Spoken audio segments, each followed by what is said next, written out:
पाहता Sillod express news. Dhule तालुक्यातील कापडणे गावात 2 तरुणांकडून कोयत्याच्या धाकाने दहशत निर्माण केली जात असल्याचा गंभीर आरोप ग्रामस्थांनी केलाय। सुमारे 250 ते 300 ग्रामस्थांनी सोमवार दिनांक 23 फेब्रुवारी 2024 रोजी जिल्हा प्रशासन आणि पोलीस प्रशासनाकडे सामूहिक निवेदन सादर करून कठोर कारवाईची मागणी केली आहे। प्रतिनिधी गोकुळ देवरे गावातील भवानी चौक परिसरात संबंधित तरुणांकडून वाहनधारकांना अडवून दमदाटी तसेच शस्त्राचा धाक दाखवून पैशाची मागणी केल्याचा आरोप आहे। 20 फेब्रुवारी रोजी 2 नागरिकांना कोयता लावून धमकावल्याची तक्रार सोनगीर पोलीस स्टेशन इथं दाखल करण्यात आली होती। मात्र कारवाईनंतरही पुन्हा तत्सम प्रकार घडल्याचा दावा ग्रामस्थांनी केला आहे। कारवाई दरम्यान आरोपींना विशेष वागणूक देण्यात आल्याचा आरोपही निवेदनात करण्यात आला असून या प्रकरणाची सखोल चौकशी करून जबाबदार अधिकाऱ्यांवरही कारवाई करावी अशी मागणी करण्यात आली आहे। गावात भीतीचं वातावरण निर्माण झालं असून लवकरच विशेष ग्रामसभा बोलवली जाणार आहे। दरम्यान प्रशासनाकडून आवश्यक ती कायदेशीर प्रक्रिया राबवली जाईल असे संकेत मिळत आहेत।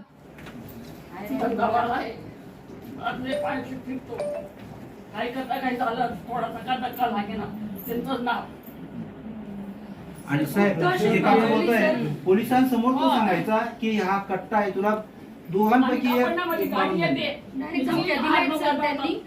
गाडी थांबत नाही मारून टाक। सर मग आम्हाला आमच्या गाव स्थानिक गावाजवळ पोलीस स्टेशन असून फायदा काय सर? ग्रामस्थांना म्हणजे एक फक्त तुम्ही नावाने पोलीस आहेत ना सर? आम्ही महिला आहे।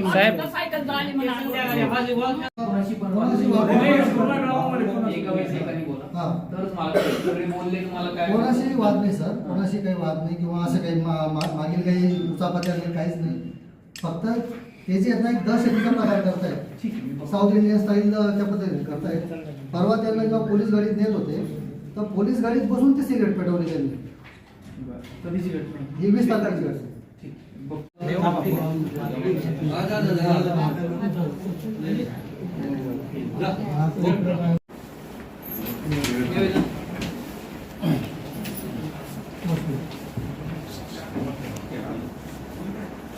सर हे 2 युवक आहेत गावामध्ये, कापडणे गावात, आणि त्यांनी गेल्या 3-4 महिन्यापासून 6 महिन्यापासून इतकी दहशत माजवलेली आहे।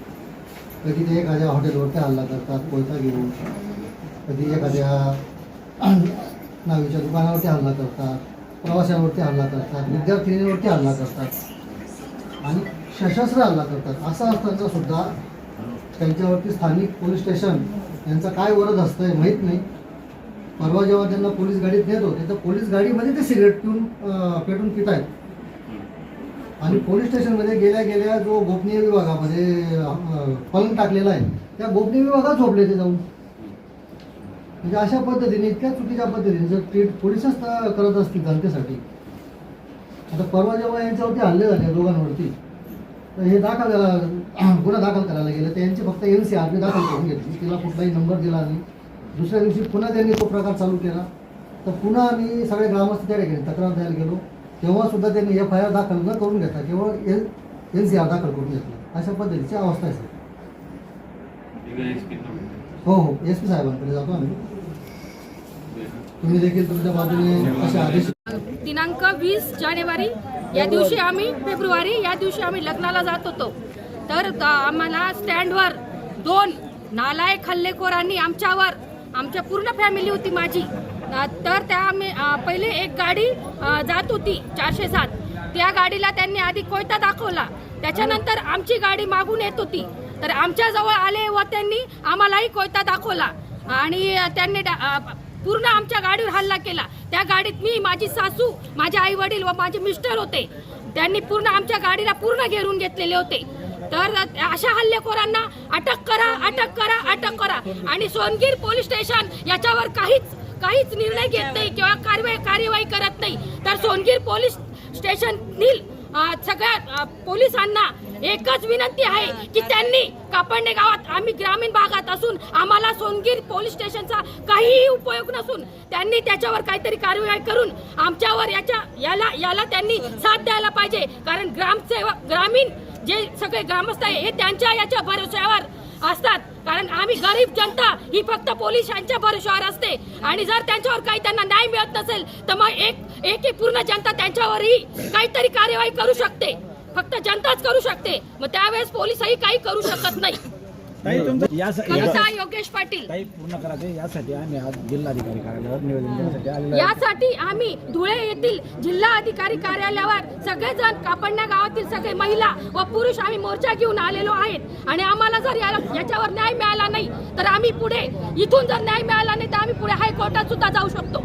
म्हणून आम्ही की आमचे शाळेतल्या मुली आणि आमच्या घरातले जे गाडी चालवणारे या नदीमध्ये फिरणारे जे कोणी आहेत त्यांना पण जी ही 2 मुलं आहेत ते खूप त्रास देत आहेत.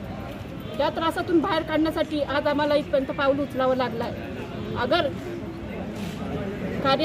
कार्यालयामध्ये येऊन या लोकांनी अगर आमच्यावरती काही सांगितलं नाही की तुम्ही काय करणार तर आम्ही पुढे जाऊ शकतो. फक्त आम्हाला एकच सांगायचं आहे, सोनगीरमध्ये जे पोलीस लोक आहेत त्यांना फक्त एवढंच विनंती आहे की त्यांना जास्त साथ देऊ नये. बस एवढंच बोलू. आप देख रहे हैं सिल्लोड एक्सप्रेस न्यूज, जहां हम आपको दिखाते हैं जालना जिले सहित पूरे मराठवाड़ा की ताजा, सटीक और निष्पक्ष खबरें। संत निरंकारी चॅरिटेबल फाउंडेशन तर्फे पांझरा नदी स्वच्छता मोहीम पिंपळनेर. प्रतिनिधी अंबादास बेनुसकर. प्रोजेक्ट अमृत स्वच्छ जल स्वच्छ मन अंतर्गत संत निरंकारी चॅरिटेबल फाउंडेशन तर्फे पांझरा नदी स्वच्छता मोहीम राबवण्यात आली.